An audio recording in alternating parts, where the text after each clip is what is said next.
26,000 মানুষের পরিবারের নজর ছিল দিল্লিতে। 26,000 মানুষের পরিবার, অর্থাৎ সেই 26,000 যারা এসএসসির 26,000 চাকরি প্রাপক, যাদের চাকরি হাইকোর্টে বাতিল করে দেওয়া হয়েছিল, যে বাতিলের উপর স্থগিতাদেশ দিয়েছিল সুপ্রিম কোর্ট। আজ ছিল শুনানি, তো সেই শুনানি পিছিয়ে দেওয়া হলো। এখনো 3 সপ্তাহ পরে সেই শুনানি হবে, অর্থাৎ স্থগিতাদেশ বহাল থাকলো। 26,000 চাকরি বাতিলের উপর হাইকোর্টের যে নির্দেশ, সেই নির্দেশে স্থগিতাদেশ বহাল থাকলো কেন? সেক্ষেত্রে সুপ্রিম কোর্টের কি পর্যবেক্ষণ? নয়াদিল্লি থেকে মৈত্রেয়ী প্রতিনিধি সরাসরি আমার সঙ্গে রয়েছেন। মৈত্রেয়ী,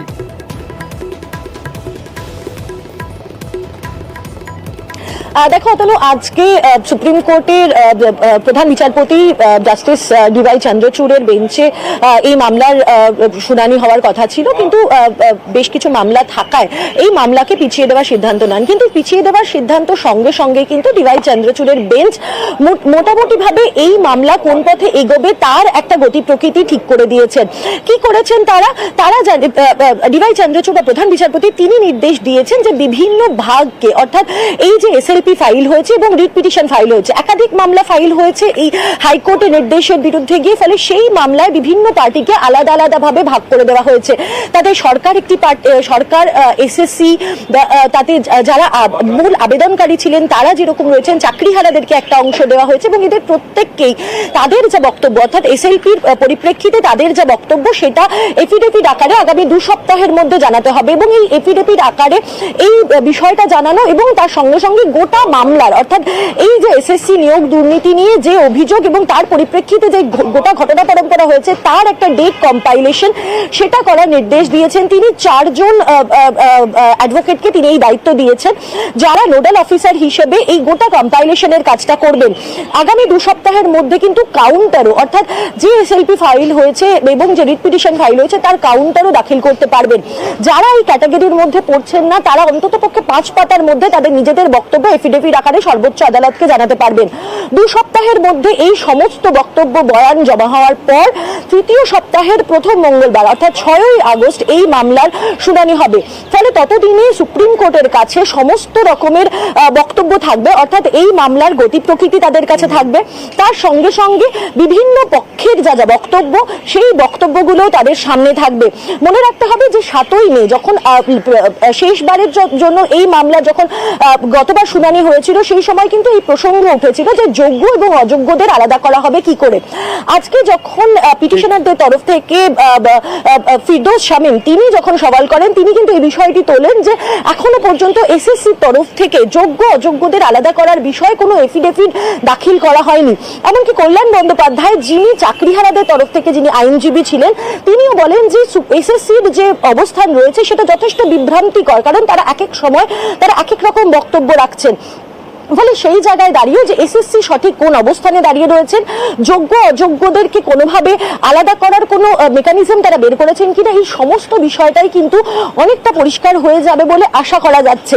তার সঙ্গে সঙ্গে সিবিআই, অর্থাৎ স্থগিতাদেশ আরো কিছুটা সময়, এবং ওই 26,000 চাকরি যারা করছেন, সেই 26,000 মানুষ এবং তাদের পরিবার, তাদেরও এখনো পর্যন্ত কিছুটা হলেও স্বস্তি যে এখনই তাদের চাকরি বাতিল হচ্ছে না। যে স্থগিতাদেশ ছিল সেই স্থগিতাদেশ বহাল রয়ে যাচ্ছে আরও কিছুদিন, মামলার শুনানি চলবে। তো ফিরদৌস শামীম আইনজীবী, তিনি কি বলছেন একবার শুনবো।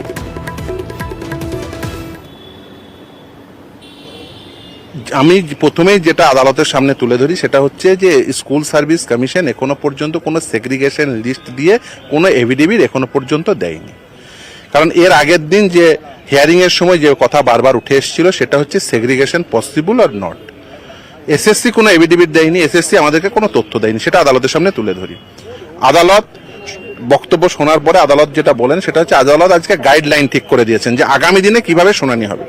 আদালত কয়েকটি হেড ভেঙে দিয়েছেন, যেমন ধরুন মূল answering respondent SSC, board, CBI, writ petitioner, যারা এগ্রি পার্টি, তারা প্রত্যেকেই তাদের কাউন্সিলরা তার বক্তব্য রাখবেন, এবং 4 জন যারা অ্যাডভোকেট অন রেকর্ড সুপ্রিম কোর্টে, যেমন আমাদের পক্ষ থেকে শেখর কুমার রয়েছেন, স্টেটের পক্ষ থেকে আস্থা শর্মা রয়েছেন, তাদের একসঙ্গে বসে মডালিটিস গুলো ঠিক করতে বলেছেন এবং কম্পাইলেশন তৈরি করতে বলেছেন এবং একটা লিস্ট অফ ডেট তৈরি করতে বলেছেন এবং আমাদেরকে বলেছেন যে 2 সপ্তাহের মধ্যে যদি আমাদের যেগুলো এসএলপি ফাইল হয়েছে তার বিরুদ্ধে কোনো বক্তব্য থাকলে সেগুলো আমরা দেব এবং মামলাটি তৃতীয়তম সপ্তাহে টুইসডেতে আসবে, অর্থাৎ আগামী 6 আগস্ট মামলাটি শুনানির জন্য আসবে। আজকে প্রায় 26,000 চাকরি প্রাপক যাদের হাইকোর্টের কলমে, বিচারপতির কলমের খোঁচায় যাদের চাকরি বাতিল হয়ে যাচ্ছিল, সেই চাকরি এখনই বাতিল হচ্ছে না, অর্থাৎ সেই বাতিল হওয়ার নির্দেশের উপর স্থগিতাদেশ, যে স্থগিতাদেশ এখনো পর্যন্ত বহাল রয়েছে। তো শুরুটা কোথা থেকে, যদি খুব সংক্ষেপে বিষয় একবার ধরার চেষ্টা করি তাহলে সেই হাইকোর্ট চত্বরেই আমাদের যেতে হবে। হাইকোর্ট চত্বর থেকে রয়েছেন আমার প্রতিনিধি অর্ণব। অর্ণব, খুব সংক্ষেপে একটু আমরা ব্যাকগ্রাউন্ডে জেনে নিই।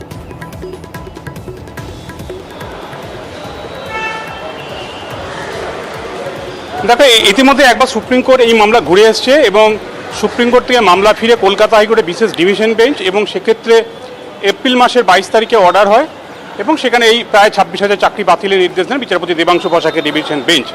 এখানে মূল যে বিষয়টি ছিল তা হলো বিকৃত ওএমআর, অর্থাৎ কেউ সাদা খাতা চাকরি পেয়েছে, কেউ 0 পেয়ে চাকরি পেয়েছে, কেউ 1-2 পেয়ে চাকরি পেয়েছে এবং এই তথ্য কার্যত আদালতে স্বীকার করে নিয়েছে স্কুল সার্ভিস কমিশন তারা হলফনামা দিয়ে। এবং এই এসএসসি স্ট্যান্ড, যেটা আজকে আইনজীবী সিনিয়র অ্যাডভোকেট কল্যাণ বন্দ্যোপাধ্যায় বলেছেন যে এসএসসির অবস্থানটা দু রকম হয়ে যাচ্ছে। এই এসএসসি স্ট্যান্ডটা যখন 3 বারে হাইকোর্টের ধমক খেয়ে এসএসসি অবস্থান স্পষ্ট করে, 2016 সালের এসএসসি যে রুল, অর্থাৎ কীভাবে এই নিয়োগগুলো হবে তার রুল ছিল, সেই রুলের 17 নম্বর ধারা অনুযায়ী যদি কোনো ইররেগুলারিটিস থাকে তাহলে এসএসসি সেই চাকরি কিন্তু বাতিল করতে পারে। এসএসসি তাদের ক্ষমতা প্রয়োগ করে চাকরি বাতিল করেছিল এবং সেখানেই দেখা গিয়েছিল যে একাধিক ওএমআর তার সত্যতা নিয়ে খোদ এসএসসি সংশয় প্রকাশ করেছিল। এখানে বিষয়টি কি দাঁড়ালো, চাকরি মেধাবী পড়ুয়া বাছাইয়ের দায়িত্বটা রয়েছে স্কুল সার্ভিস কমিশনের। এসএসসি তারা হলফনামা দিয়ে বলছে এবিসি, আপাতত এখনো পর্যন্ত হাইকোর্টে যে নির্দেশে হলফনামা, সেখানে প্রায় 5,500-এর বেশি তারা হলফনামা দিয়ে জানিয়েছে তাদের চাকরিটা বিকৃত ওএমআর বা টেন্টেড, অর্থাৎ অযোগ্য বেসিক্যালি তারা। এর বাইরে অন্যদিকে চাকরি সুপারিশপত্র দেওয়ার পর মধ্যশিক্ষা পর্ষদ তারা দেখা যাচ্ছে এসএসসি সুপারিশ ছাড়াই চাকরি দিয়েছে একাধিক জনকে এবং সেই সংখ্যাটাও এসএসসি দিয়েছে। এবং এই পরস্পর বিরোধী হলফনামা, যারা চাকরি যোগ্য খুঁজে দেওয়ার অথরিটি, এসএসসি বলছে না এরা অযোগ্য, অন্যদিকে মধ্যশিক্ষা পর্ষদ বলছে না এরা অযোগ্য না, এদের সুপারিশটা তারাই দিয়েছে। আদতে এর পেছনে এই যে এসপি সিনহার যে 5 সদস্যের কমিটি ছিল এসপি সিনহার নেতৃত্বে, সেই কমিটিরই যত কারিকুরি এমনটাই কিন্তু অন্তত মামলার বিভিন্ন এফিডেভিট, পাল্টা এফিডেভিট থেকে উঠে এসছে এবং সেখানে এই চাকরি বাতিলের নির্দেশ হয়েছে। কারণ বিচারপতি দেবাংশু বসাক তিনি জানিয়েছিলেন পরিষ্কারভাবে এই নিয়োগ প্রক্রিয়া থেকে ভালো কিছু আশা করা যায় না এবং সুপ্রিম কোর্টে একাধিক যে জাজমেন্ট রয়েছে যে নিয়োগ প্রক্রিয়া যদি কোনো দুর্নীতি সংগঠিত হয় অন্তত পাবলিক এমপ্লয়মেন্টের প্রশ্নে, সেক্ষেত্রে চাকরি বাতিল হয়, যোগ্য তিনি চাকরি বাতিল করেছিলেন।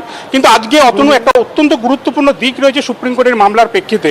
সুপ্রিম কোর্ট আজকে যেভাবে ক্যাটাগরি ঠিক করে দেওয়া হলো এবং প্রত্যেকে তাদের হলফনামা দেওয়ার কথা বলা হলো, 3 সপ্তাহ পর মামলাটা শুনানির জন্য আসবে, অর্থাৎ চাকরি বাতিল এখন কারোর হচ্ছে না, কিন্তু যারা অযোগ্য হবেন তাদের যে মাইনেটা নিচ্ছেন তাদের কিন্তু ফেরত দিতে হবে। এই ক্যাটাগরি ভেঙে শুনানি করার অর্থ হলো সুপ্রিম কোর্ট, অনেক আইনজীবীর সাথে কথা বলছিলাম, সুপ্রিম কোর্ট কার্যত সবার চাকরি বাতিলের পক্ষে সম্ভবত নয়, অর্থাৎ যারা যোগ্য রয়েছেন তাদের চাকরি কিন্তু রাখার জন্যই কিন্তু এই ক্যাটাগরি ভাগ করে তাদের আলাদা আলাদা করে হলফনামা নিয়ে বিষয়টার চূড়ান্ত পর্যায়ের শুনানিতে যেতে চাইছে শীর্ষ আদালত। কাজেই এই জায়গায় হাইকোর্ট যে 25,000 বা 26,000 বাতিল করেছিল, এই 25,000 26,000 বাতিল সুপ্রিম কোর্টও বহাল থাকবে কিনা সময় বলবে, কিন্তু যা ইঙ্গিত দিচ্ছে আইনজীবীদের একাংশ বলছে তাতে কিন্তু যোগ্য অযোগ্য বাছাই করি সুপ্রিম কোর্টও হয়তো একটা চূড়ান্ত ফয়সালার দিকে এগোতে পারে। তাই এতটা সময় দেওয়া 3 সপ্তাহ পর মামলা শুনানি। ধন্যবাদ অর্ণব।